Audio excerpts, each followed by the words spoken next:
नमस्कार विद्यार्थी मित्रांनो, शैक्षणिक वर्ष 2022-23 12वी बोर्ड एक्झाम आणि या एक्झामसाठी तुम्ही सर्व 12वीचे विद्यार्थी सामोरे जाणार आहात. आत्ता नुकतेच सुरू झालेल्या तुमचे प्रॅक्टिकल्स, ओरल्स याच्यामध्ये प्रत्येक विषयाचे ओरलचे, प्रॅक्टिकलचे स्वरूप कसे आहे हे आपल्याला अगोदर माहीत नसते आणि त्यामुळे आपण गोंधळलेले असतो. पण विद्यार्थी मित्रांनो, न गोंधळता न टेन्शन घेता अशा प्रॅक्टिकल्स ओरलना तुम्ही छानपणे सामोरे जा. तुम्हाला छान मार्क्स मिळणार आहेत.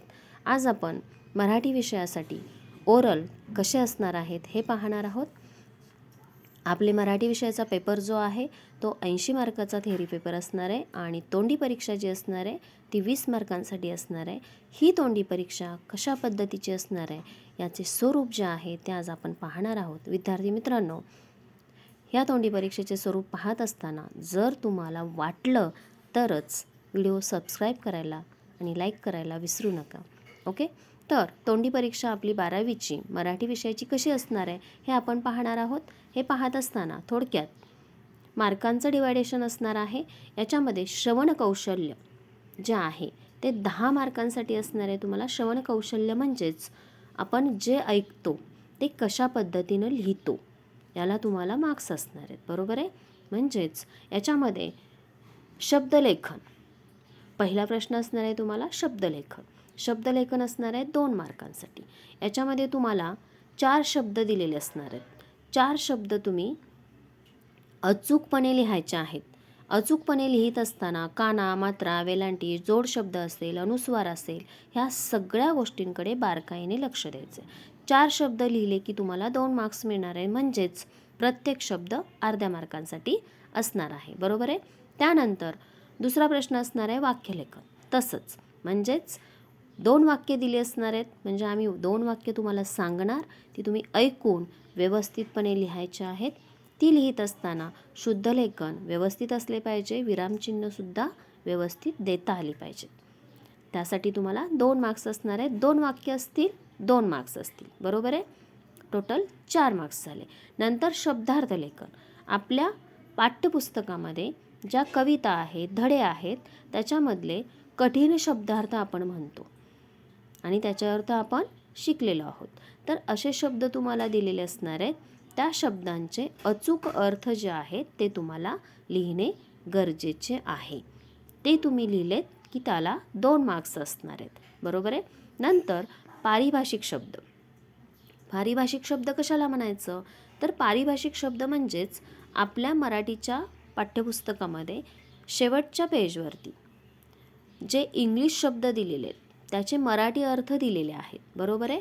म्हणजे तुम्हाला इंग्लिश शब्द दिले जातील. 4 शब्द दिले तर त्या 2 शब्दांचे अर्थ तुम्हाला लिहायचे. 4 पैकी 2 अर्थ लिहिले, 2 शब्दांचे अर्थ लिहिले तर तुम्हाला 2 मार्क्स मिळणार आहेत, बरोबर आहे. तर त्यासाठी तुम्हाला पारिभाषिक शब्द पाहावे लागणार आहेत, ठीक आहे. नंतर पाठ्यपुस्तकातील कविता असेल, उतारा असेल किंवा एखादी ध्वनिफीत असेल ती तुम्हाला ऐकवली जाईल, बरोबर आहे. आपल्या पुस्तकामध्ये ज्या कविता आहेत, एखादी कथा असेल किंवा एखादा उतारा तुम्हाला ऐकवला जाईल तर ते ऐकून तुम्हाला 5 ओळीमध्ये त्याचा सारांश लिहायचा आहे. लक्षात येते का बघा. जी कविता ऐकवली जाईल, कवितेच्या 4 ओळी ऐकवल्या जातील, एखादी कथा असेल किंवा उतारा असेल, तुम्हाला जे आम्ही सांगू ते ऐकून तुम्हाला 5 ओळीमध्ये जे काही समजलं त्याचा सारांश लिहायचा आहे. म्हणजे थोडक्यात आपल्या क्वेश्चन पेपरमध्ये 4 ओळी कवितेच्या दिलेल्या असतात आणि वरील कवितेच्या ओळींचा अर्थ स्पष्ट करा असा जो प्रश्न असतो त्या पद्धतीने हा प्रश्न असणार आहे. 2 मार्कांसाठी असणार आहे, बरोबर आहे. या पद्धतीने हे 10 मार्कांचं स्वरूप असणार आहे. श्रवण कौशल्य म्हणजे ऐकायचं आहे आणि त्या पद्धतीनं तुम्हाला लिहायचं आहे. ही 10 मार्कांची तुमच्या हस्ताक्षरातली लेखी परीक्षा असणार आहे. याच्यासाठी तुम्हाला स्वतंत्र उत्तरपत्रिका दिली जाणार आहे आणि त्याच्यावरती हे 10 मार्क्स आणि 10 मार्काचे प्रश्न तुम्हाला सोडवायचे आहेत, ठीक आहे. हे झाले तोंडी परीक्षेमधील 10 मार्क्स श्रवण कौशल्याचे. आणि आता राहिलेले 10 मार्क्स जे आहेत ते आपण पाहणार आहोत. ते भाषण कौशल्य, म्हणजे तुमचं बोलण्याचं कौशल्य, तुम्ही बोलता कसे, त्याच्यावरती हे मार्क्स असणार आहेत. त्यासाठी तुम्हाला 10 मार्क्स असणार आहेत. आता याच्यामध्ये नियोजित विषय किंवा आयत्या वेळेचा एखादं भाषण असेल, बरोबर आहे, ते 5 मार्कांसाठी असेल.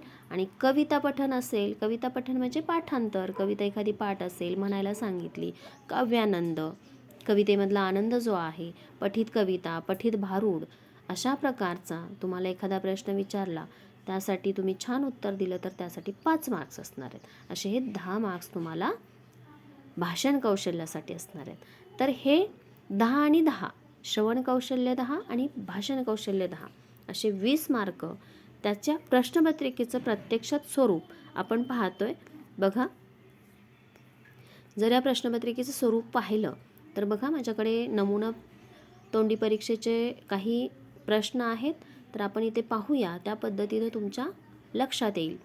बघा, पहिला प्रश्न मी सांगितला होता, श्रवण कौशल्यामध्ये शब्दलेखन. तुम्हाला 4 शब्द दिले जातील, म्हणजे आम्ही सांगणार ते तुम्ही अचूकपणे लिहायचे.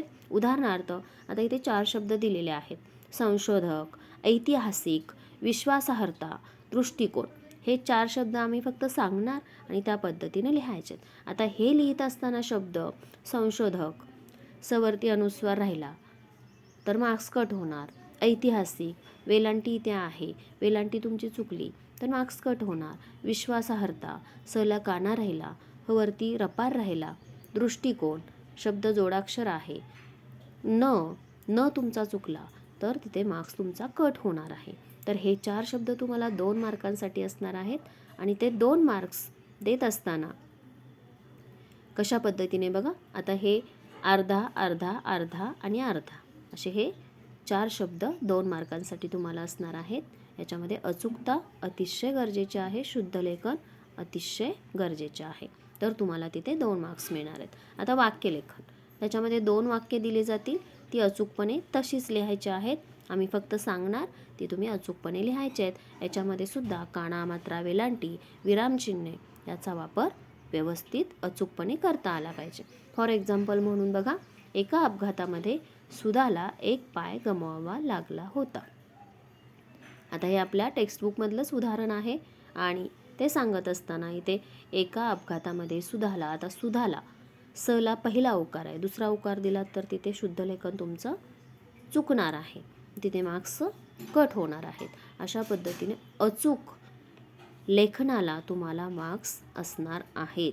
त्यामुळे शुद्ध लेखनाच्या बाबतीत थोडंसं आपण सतर्क राहूया, ठीक आहे. नंतर दुसरं उदाहरण आहे बघा, व्यंगचित्राची कल्पना सुचणं ही प्रक्रिया खरं तर मजेदार आहे. अशी 2 वाक्य कोणतीही दिली जातील, या पद्धतीने तुम्हाला ती लिहायची आहेत, ठीक आहे. नंतर तिसरा असणार आहे शब्दार्थ लेखन. 4 शब्दार्थ दिले जातील, त्यामध्ये तुम्हाला 2 शब्दांचे अर्थ अचूकपणे लिहिता आले पाहिजेत. फॉर एक्झाम्पल बघा, यथासांग असा शब्द तुम्हाला सांगितला जाईल, तो शब्द लिहून त्याचा अर्थ तुम्ही लिहायचा आहे, त्याचा अर्थ योग्य प्रकारे असा येतो. नंतर प्रत्यंतर म्हणजे अनुभव, अवखळ, अनिर्बंध, पांगळा, अपंग, अशा पद्धतीने तुम्हाला अर्थ लिहायचे आहेत.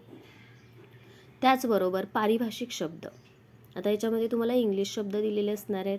आता इथे बघा, उदाहरणार्थ सिव्हिल लॉ, ऑडिट, बॉयकॉट असे शब्द जर दिले तर त्याचे मराठी अर्थ काय आहेत ते तुम्हाला माहीत असले पाहिजेत.